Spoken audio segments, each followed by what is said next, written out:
이틀이 지나면 유월절과 무교절이라. 대제사장들과 서기관들이 예수를 흉계로 잡아 죽일 방도를 구하며 밀란이 날까 하노니 명절엔 하지 말자.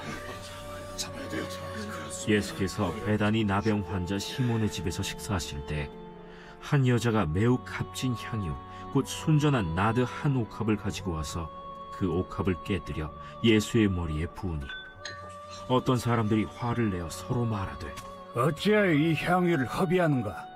이 향유를 300데나리온 이상에 팔아 가난한 자들에게 줄 수 있었겠도다 하며 그 여자를 책망하는지라. 예수께서 이르시되, 가만두라. 너희가 어찌하여 그를 괴롭게 하느냐? 그가 내게 좋은 일을 하였느니라. 오늘도 기도의 자리로 나오신 여러분들을 주님의 이름으로 환영합니다. 수요일입니다. 오늘은 이 베다니 시몬의 집으로 향하신 예수님의 세 번째 발걸음을 따라가 보려고 합니다. 본문은 마가복음 14장 1절부터 6절의 말씀이고요. 이 1절을 보면 이틀이 지나면 유월절과 무교절이라. 이제 이틀 후면 유월절이 시작되는데요. 우리는 이 출애굽기 말씀을 통해서 이 유월절이 어떤 절기인지에 대해서 잘 알고 있잖아요. 유월절은 죽음에서 구원받은 날입니다. 하나님의 백성들이 모든 억압에서 그리고 묶임에서 해방되는 날. 그게 유월절이에요. 그리고 그 유월절이 끝나면 그 다음 날부터 일주일 동안 누룩 없는 빵을 먹는 무교절이 시작됩니다. 왜 누룩 없는 빵을 먹었냐면요. 이 애굽에서 나오면서 이 누룩을 넣고 반죽을 시켜서 발효시킬 시간이 없었기 때문이에요. 이 하나님께서 당장이라도 나가라고 말씀하시면 그냥 바로 하나님의 인도하심을 따라 나가야 했으니까요. 그래서 이 무교절을 지킨다는 건 이 애굽에서의 노예로서의 삶이 끊어지고 새로운 신분이 된다는 뜻이고요. 그걸 기억하면서 하나님께 모든 걸 맡기고 새로운 삶을 시작하면서 살아나간다고 그렇게 다짐하는 시간인 겁니다. 그런 의미에서 일주일 동안 무교절을 지켰던 거예요. 그렇게 이틀 후면 이스라엘 모든 민족들이 하나님의 은혜에 감사함으로 맞이하는 명절이 시작되는데요. 1절을 다시 보면요. 이틀이 지나면 유월절과 무교절이라. 대제사장들과 서기관들이 예수를 흉계로 잡아 죽일 방도를 구하며. 이 기쁨으로 준비하는 명절이랑은 전혀 어울리지 않는 일들을 하기 위해서 지금 대제사장들과 서기관들이 모였어요. 그러니까 오늘 본문에 의하면 이스라엘에 있는 모든 누룩을 제거해야 하는 이 무교절을 준비하면서 정작 대제사장들과 서기관들은 자신들 안에 담겨있는 누룩은 제거하지 않고 유월절이랑 무교절을 지키려고 하고 있다는 겁니다. 이 그들 안에 누룩이 뭐냐면요. 이 하나님의 뜻 안에서 순수하고 옳게 그렇게 옳고 그름을 판단하는 그런 사람들이 이 자신들의 기득권이랑 정치적인 계산만으로 가득 차 있었다는 거예요. 그래서 그 누룩이 발효되면서 어떤 모습으로 부풀었냐면요. 예수를 흉계로 잡아 죽일 방도를 구하며 예수님을 잡아서 죽이고자 하는 방식으로 나타났다는 거예요.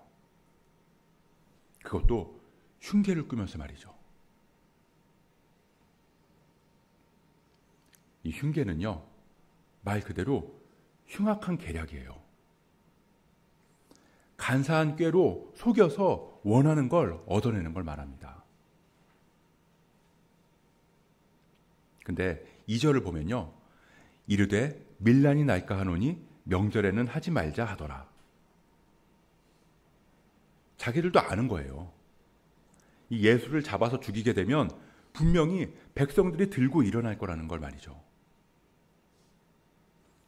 다시 말하면 백성들의 생각하고 자신들의 생각이 다르다는 걸 아는 거예요. 예수님을 바라보는 시선의 차이가 있다는 거죠.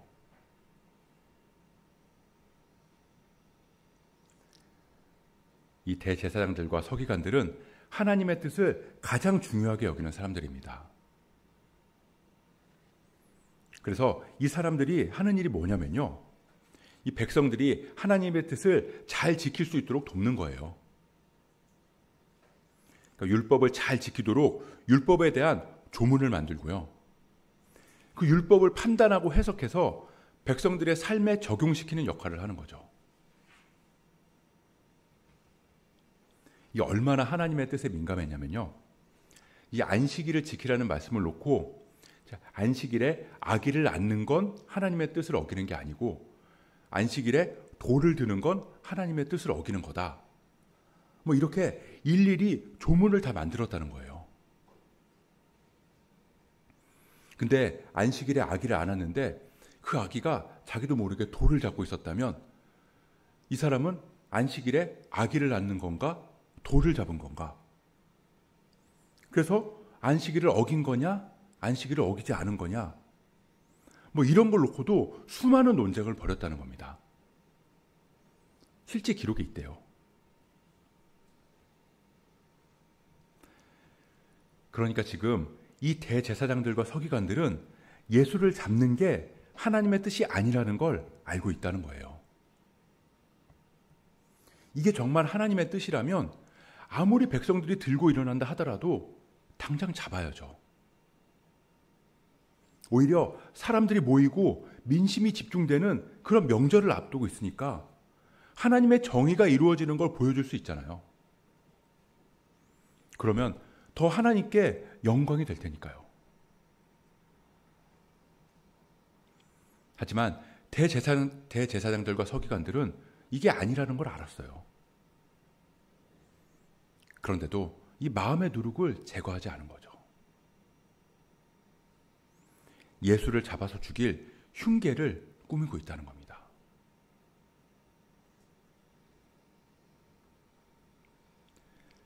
그때 예수님은 뭐라고 계셨을까요? 오늘 본문 3절을 보면요. 예수께서 베다니 나병 환자 시몬의 집에서 식사하실 때 이 바로 앞절인 1절과 2절에서는 흉계가 꾸며지고 있어요. 지금 문 밖에서는 엄청나게 흉악한 계략이 준비되고 있다고요. 근데 이 3절로 넘어오면서 그 분위기가 완전히 달라져요. 마치 이 스릴러 영화의 어둡고 음침한 장면에서 갑자기 앵글이 바뀌면서 훈훈하고 밝은 가족 영화 같은 장면으로 바뀌는 것처럼 말이죠. 예수님은 지금 문 밖에서 이루어지고 있는 계략, 자신을 죽이려고 하는 음모가 꾸며지고 있는 거에는 전혀 관심이 없는 것처럼 보인다는 겁니다. 예수님이 모르셨을까요? 아마 누구보다도 잘 알고 계셨을 거예요. 그런데도 뭐라고 계시냐면요. 베다니 나병 환자 시몬의 집에서 식사하실 때 식사를 하고 계세요. 이 말씀을 보고 있으면요. 이 예수님이 너무 한가해 보여요. 아니, 다른 사람들도 아니고 최고의 정치, 종교의 권력을 가진 그런 대제사장들과 서기관들이 치밀하게 음모를 꾸미고 있는데 그걸 알고 계셨다면 그에 맞서는 작전을 세워야죠. 그들의 주장에는 어떻게 대응을 해야 하고 지금 예수님한테 유리한 지금의 여론을 어떻게 이용해야 할 것이며 이런 전략을 짜야 하지 않을까요? 지금 한가롭게 밥이나 먹고 있을 때가 아니잖아요.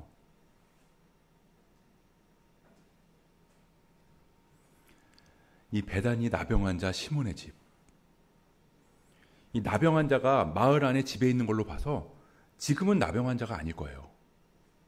아마 이전에 예수님께 치유를 받은 사람일 겁니다. 예수님은 나병 환자였던 시몬과 식사를 하고 계세요.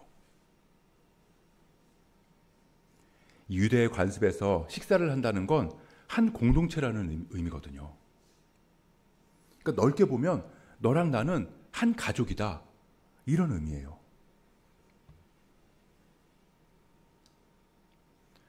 예수님은 이제 이틀 후면 골고다 언덕에서 자신의 생명을 내주시게 될 거예요.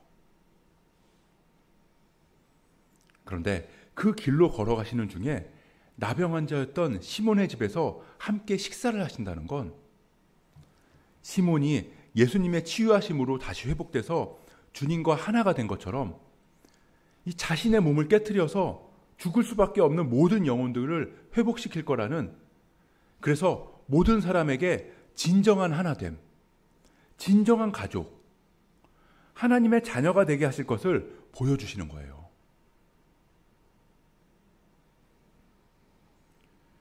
그렇게 시몬과 식사를 하시는 예수님 앞에 한 여인이 나와요. 요한복음에는 이 여인이 마르다의 동생 마리아라고 기록하고 있는데요. 이 3절에서 보면요, 이 한 여자가 매우 값진 향유, 곧 순전한 나드 한 옥합을 가지고 와서 그 옥합을 깨트려 예수의 머리에 부으니. 이 여인이 와서 꽤 비싼 향유 한 옥합을 깨트려서 예수님의 머리에 부은 거예요. 그러니까 5절에 보니까 이 향유가 300데나리온 이상이라고 말하고 있어요. 이 당시에 하루 일당이 1데나리온 정도였다고 하더라고요. 그러니까 이 향유는 대략 1년을 꼬박 일해야 벌 수 있을 정도의 금액이었던 거죠. 이 여인의 헌신이 얼마나 귀해요. 근데 어떤 사람들은 화를 냈다는 거죠. 이 마태복음에 보면 이 화를 낸 그 어떤 사람들은 제자들이었다고 기록하고 있어요. 우리가 어제 살펴봤잖아요. 이 예수님께서 성전에서 나오실 때 이 제자들의 눈에 보였던 게 뭐죠? 크고 웅장한 성전의 모습이었어요. 그 화려하고 장엄한 모습에 마음을 다 뺏겼다는 거잖아요. 근데 예수님께서 보실 때 그건 성전인데 성전이 아니었거든요. 왜냐하면 거기에는 하나님의 이름이 없고 사람들의 욕심과 욕망의 이야기들만 가득했으니까요. 하지만 제자들의 눈에는 너무나 아름다운 성전이었던 거죠. 오늘도 똑같습니다. 어떤 사람들, 제자들은 화가 났어요. 화를 내고 있다는 건 지금 이 여인의 행동이 자기들이 생각하는 거랑 다르다는 거예요. 이 제자들한테는 이 향유는 300데나리온, 비싸고 값진 물건으로 보였던 겁니다. 이 향유를 팔아서 가난한 사람들한테 주면 좋겠다는 말은 진짜로 가난한 사람들을 도와주고 싶은 마음이 있어서 하는 말이 아니라 그만큼 이 큰 돈을 의미 없는 곳에 허비하고 있다는 말이에요.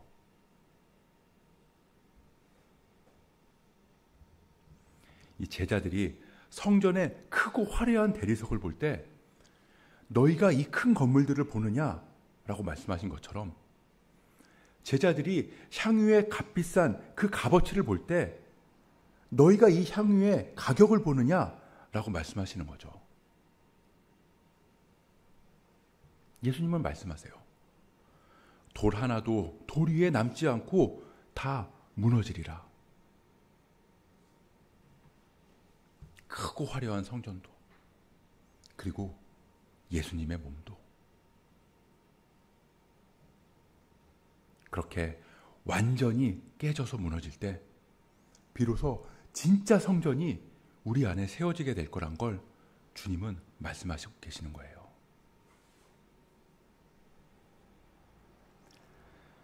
제자들은 얘기해요. 어찌하여 이 향유를 허비하는가? 제자들의 눈에는 이 여인이 향유를 허비하는 것으로밖에 보이지 않아요. 차라리 더 유익한 곳에 사용하지. 왜 쓸데없는데 왜 낭비하느냐? 그렇게 책망합니다. 근데요, 이 여인의 허비함과 같이 예수님의 낭비가 우리를 살리셨어요. 마리아가 옥합을 깨트려서 향유, 기름을 예수님의 머리에 부음으로 예수님이 기름 부음 받은 메시아라는 걸 드러낸 것처럼 예수님께서 자신의 몸을 깨트려서 그 허비하는 것 같은 십자가의 사랑을 통해서 우리의 머리에 기름을 부으심으로 우리를 거룩한 나라, 왕 같은 제사장으로 삼아주셨다는 겁니다.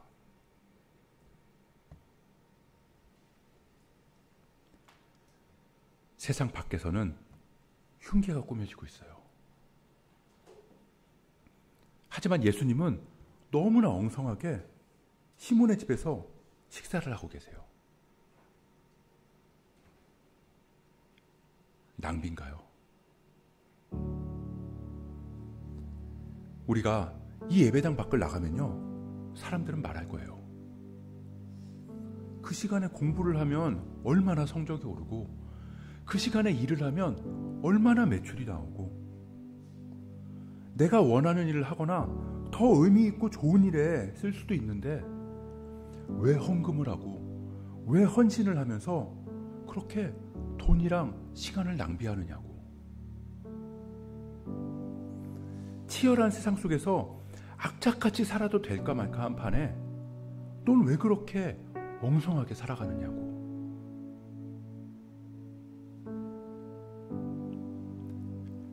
근데 하나님은요, 하나님을 향해서 그리고 이웃과 세상을 향해서 쏟아내는 우리의 그런 낭비와 허비를 통해서 하나님 나라를 이루시고 그리스도의 사랑을 흘려보내신다는 걸 잊지 마시기 바랍니다.